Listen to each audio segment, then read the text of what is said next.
बिस्मिल्लाहिर्रहमानिर्रहीम। अस्सलाम वालेकुम dear students, welcome to my YouTube channel physics with Adnan Khan. Dear students, आज का जो हमारा लेक्चर है वो है class 9 physics chapter number 2 kinematics का जो टॉपिक है डिस्टेंस एंड डिस्प्लेसमेंट, इसको आज हमने डिस्कस करना है।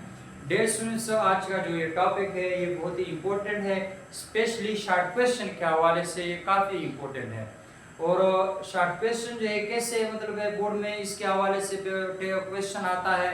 क्वेश्चन कुछ इस तरह आता है कि differentiate between distance and displacement, यानी डिस्टेंस और डिस्प्लेसमेंट में क्या फ़र्क है इनको वाजे करें। तो आज हम इसको बारी बारी एक एक को डिस्कस करते हैं। फर्स्ट नंबर पे आता है कि डिस्टेंस। डिस्टेंस हमारे पास क्या है? डिस्टेंस हम कहते हैं कि the actual path of length between two point, किसी भी दो पॉइंट्स के दरमियान जो पाथ है, यानी कोई भी बॉडी एक पॉइंट से दूसरी या एक जगह से दूसरी जगह जाने के लिए जो रास्ता इख्तियार करती है, वो जो रास्ता एक्चुअल पाथ जो उसका होगा जिसको वो फॉलो करती है, वो हमारे पास डिस्टेंस कहलाता है। जैसे यहाँ पर मैंने लिखा है ए एंड बी पॉइंट, तो कोई दो पॉइंट मैंने लिए हैं, यहाँ से बॉडी शुरू होती है कोई भी पाथ जो है वो फॉलो करती है और बी पॉइंट तक जाके पहुंचती है। तो ये पाथ भी हो सकता है डिस्टेंस, उसका ये पाथ भी हो सकता है। अगर बॉडी ऐसे चली जाए तो ये भी डिस्टेंस है, बॉडी अगर ऐसे चली जाए तो ये भी डिस्टेंस है। कोई भी पाथ वो इख्तियार कर ले वो हमारे पास क्या कहलाता है, उसका डिस्टेंस कहलाता है। डिस्टेंस का जो सिंबल होता है कि distance is represented by S R D. Distance को हम एस से भी रिप्रेजेंट करते हैं, डी से भी रिप्रेजेंट करते हैं, बाज़ औक़ात हम इसको आर या एक्स से भी रिप्रेजेंट करते हैं। इसकी जो यूनिट होगी, unit of distance is metre, यानी डिस्टेंस का जो यूनिट है वो मीटर है। मीटर क्यों है? क्योंकि ये भी तो एक लेंथ होता है, तो लेंथ का जो यूनिट होता है हमारे पास वो मीटर होता है, तो इसलिए डिस्टेंस का भी यूनिट हमारे पास मीटर है। फिर आते हैं कि क्वांटिटी, कि हमारे पास डिस्टेंस जो है, distance is scalar quantity. Distance हमारे पास एक स्केलर क्वांटिटी है। स्केलर क्वांटिटी कौन सी होती है? जिनका सिर्फ और सिर्फ मैग्नीट्यूड होता है। तो डिस्टेंस का सिर्फ मैग्नीट्यूड होता है, यानी इसकी कोई डायरेक्शन नहीं होती। फिर आता है हमारे पास कि डिस्प्लेसमेंट क्या है।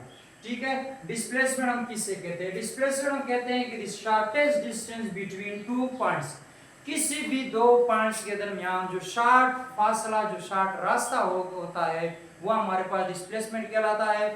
जैसे मैं इस ग्राफ के अंदर अगर आपको बताऊं कि ए से लेकर बी तक, ये जो ब्लैक पेन से मैंने लाइन लगाई, ये हमारे पास एक्चुअल क्या होता है, इसको हम डिस्प्लेसमेंट कहते हैं। यानी बॉडी ने डिस्टेंस ये कवर किया है, लेकिन उसका जो शॉर्टेस्ट डिस्टेंस जो फासला है वो हमारे पास क्या कहलाएगा, डिस्प्लेसमेंट। यानी दो पॉइंट्स के दरमियान जो शॉर्ट फासला होता है एक्चुअल में, वो हमारे पास क्या कहलाता है, डिस्प्लेसमेंट। या इसको हम ये भी कह सकते हैं कि द चेंज इन पोजीशन इसका डिस्प्लेसमेंट। पोजीशन में चेंज आ जाए वो हमारे पास क्या कहलाता है, डिस्प्लेसमेंट। बॉडी ए पोजीशन के ऊपर थी, ए से बी तक चली गई, तो ये ए से बी तक ये जो पोजीशन का चेंज होना है ये डिस्प्लेसमेंट है। ओके स्टूडेंट्स, डिस्प्लेसमेंट का जो सिंबल है, displacement is represented by D R S. हमारी जो डिस्प्लेसमेंट है इसको डी या एस से रिप्रेजेंट करते हैं, लेकिन इनके ऊपर एक एरो हम डालते हैं। उसकी वजह क्या है? क्योंकि डिस्प्लेसमेंट हमारे पास एक वेक्टर क्वांटिटी है। ठीक है, तो इसके ऊपर एरो जो है ये हमें डायरेक्शन बताता है। सही। अच्छा, फिर यूनिट है, unit it is also measured in metre. Displacement को भी हम मीटर में ही मेजर करते हैं। अच्छा जी, quantity, displacement is a vector quantity. Displacement हमारे पास एक वेक्टर क्वांटिटी है। क्यों? क्योंकि इसका मैग्नीट्यूड भी होता है और डायरेक्शन भी होता है। दोनों चीजें इसमें हमारे पास डिस्प्लेसमेंट की होती है। बॉडी की डिस्प्लेसमेंट अगर होती है तो मतलब उसमें दोनों चीजें, मैग्नीट्यूड भी है, उसका डायरेक्शन भी होता है। अब आते हैं एक और पॉइंट्स मैंने यहाँ पर लिखा है कि डिस्टेंस इज ऑलवेज पॉजिटिव और जीरो व्हाइल डिस्प्लेसमेंट में बी पॉजिटिव, नेगेटिव और जीरो। डिस्टेंस हमारे पास पॉजिटिव भी हो सकता है, जीरो भी हो सकता है, लेकिन डिस्प्लेसमेंट जो है वो पॉजिटिव भी हो सकता है, नेगेटिव भी हो सकता है और जीरो भी हो सकता है। डिस्टेंस हमारे पास कभी भी नेगेटिव नहीं हो सकता। ये पार्ट मैंने इसलिए ऐड किया है ताकि आपको कुछ डिफरेंस इधर जो मैंने गिवन है एक आप उसमें ये भी लिख सकें। तो एक तरफ डिस्टेंस और एक साइड पे डिस्प्लेसमेंट, यानी इसकी डिफिनीशन सिंबल जो है आपने इसी तरह अटेम्प्ट करना है कि एक साइड पे डिस्टेंस, दूसरी साइड पे डिस्प्लेसमेंट। तो तकरीबन ज्यादा से ज्यादा नहीं 6 से 7 डिफरेंस जो है वो आपको आनी चाहिए। ओके स्टूडेंट्स, अब यहाँ पर मैंने कुछ एमसीक्यूज 2-3 लेके हैं, कभी कभी आ जाते हैं आपसे जो है पे एग्जाम में पूछे जा सकते हैं। फर्स्ट नंबर पे एमसीक्यूज मैंने एक लाइन जो है लगाई है कि अगर आपके पास डिस्टेंस और डिस्प्लेसमेंट की डायरेक्शन सेम हो तो ये याद रखें उस वक्त बॉडी की डिस्टेंस और डिस्प्लेसमेंट दोनों इक्वल होती है, यानी बॉडी का जितना डिस्टेंस होता है उतना ही उसका डिस्प्लेसमेंट होता है। तो इस कंडीशन में पैरेलल है, यानी जिस डायरेक्शन में डिस्प्लेसमेंट है उसी डायरेक्शन में डिस्टेंस भी है, तो हमेशा डिस्टेंस डिस्प्लेसमेंट के इस कंडीशन में बराबर होंगे। अब आते हैं कि अगर डिस्प्लेसमेंट हमारे पास ये है, यानी एक बॉडी ए पॉइंट से बी तक चली गई, ये उसका डिस्प्लेसमेंट है, और डिस्टेंस जो है उसका कुछ कर्व पाथ यानी उसने फॉलो किया है, ये उसका डिस्टेंस है। तो इस कंडीशन में याद रखें स्टूडेंट्स, देखिए displacement shortest distance between any two points है, दो पॉइंट्स के दरमियान शॉर्टेस्ट फासला है, तो डिस्टेंस जो है ये तो ग्रेटर है, तो इसलिए मैंने यहाँ पे लिखा है distance is greater than displacement, यानी इस केस में डिस्टेंस हमेशा ग्रेटर होगा डिस्प्लेसमेंट से। अच्छा, फिर मैंने एक और एमसीक्यू लिया है कि एक सर्कल के अंदर डिस्टेंस और डिस्प्लेसमेंट कितने होते हैं।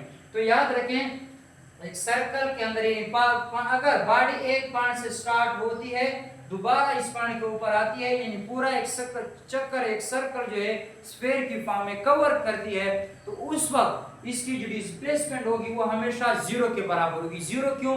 क्योंकि यह याद रखें कि बॉडी ने की पोजीशन चेंज नहीं हुई। देखिए मैंने यहाँ पर दूसरा डेफिनेशन इसलिए लिखा है कि जब पोजीशन चेंज हो जाए, इस कंडीशन में बॉडी की पोजीशन चेंज नहीं हुई, जो उसकी इनिशियल पोजीशन थी फाइनल भी वही है, यानी जहां से वो शुरू हुई वहां से वहां पे वापस आके उधर ही जाके रुक गई।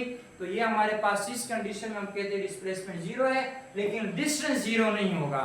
डिस्टेंस 2 पाई आर मैंने लिखा है क्योंकि पूरा जो सर्कल का सरकमफेरेंस होता है वो बराबर होता है 2 पाई आर के, जिसको हम डिस्टेंस कहते हैं। तो डिस्टेंस बॉडी ने जो कवर किया होगा इस कंडीशन में वो 2 पाई आर होगा, डिस्प्लेसमेंट जीरो होगा।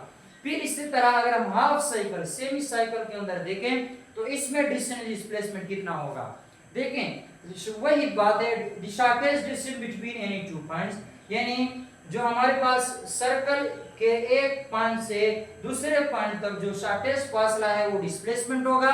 तो हमें पता है कि सेंटर के सरफेस तक का फासला ये एक रेडियस ये और दूसरा एक रेडियस ये, तो ये दोनों यानी ये जो शॉर्ट डिस्टेंस है ये डिस्प्लेसमेंट है, तो एक आर ये तो डिस्प्लेसमेंट हो जाएगा 2 आर के, और एस जो है ये 2 पाई आर के, क्योंकि देखिए अगर पूरे सर्कल का हमारे पास डिस्टेंस 2 पाई आर है तो ये आधा हो जाएगा, वो हो जाएगा पाई आर। कैसे? मतलब ये जो 2 पाई आर है इसको आप 2 पे डिवाइड कर दे, 2 पे डिवाइड कर देंगे 2 से कैंसिल, तो आपके पास जो डिस्टेंस आ जाएगा वो पाई आर आ जाएगा। इसलिए मैंने इधर लिखा है इस कंडीशन में डिस्टेंस पाई आर होगा, डिस्प्लेसमेंट 2 पाई आर होगा। ओके स्टूडेंट्स, तो ये था आज का हमारा लेक्चर कि डिस्टेंस क्या है और डिस्प्लेसमेंट क्या है, और कुछ मैंने एमसीक्यूज लिखे हैं। तो याद रखें डिस्टेंस जो होता है ये एक्चुअल पाथ, जो कोई बॉडी एक्चुअल पाथ को यानी फॉलो करती है वो हमारे पास या ट्रेवल एक बॉडी जो डिस्टेंस जो है वो उसका एक्चुअल पाथ होता है वो डिस्टेंस कहलाता है। डिस्प्लेसमेंट जो है ये हमारे पास shortest distance between any two points जो होता है वो हमारे पास डिस्प्लेसमेंट जो है कहलाता है। याद रखें डिस्प्लेसमेंट डिस्टेंस को हम डिस्प्लेसमेंट नहीं कह सकते, लेकिन डिस्प्लेसमेंट को हम डिस्टेंस कह सकते हैं, क्योंकि ये भी एक डिस्टेंस होता है लेकिन दो पॉइंट्स के दरमियान। ओके स्टूडेंट्स, तो एक डिफरेंस ये भी है, बाकी कुछ डिफरेंस मैंने यहाँ पर लिखे हैं और यही आप लोगों ने इसी तरह आप पेपर में लिख सकते हैं। ओके स्टूडेंट्स, तो उम्मीद करता हूँ कि आज के लेक्चर से आपने बहुत कुछ सीखा होगा। अगर वीडियो अच्छी लगी हो तो लाइक करें, कमेंट करें और शेयर करें, और अगर अभी तक आपने मेरा चैनल सब्सक्राइब नहीं किया तो मेरा चैनल भी सब्सक्राइब करें और अपने दोस्तों के साथ भी शेयर करें। हमेशा खुश रहें। अल्लाह हाफिज।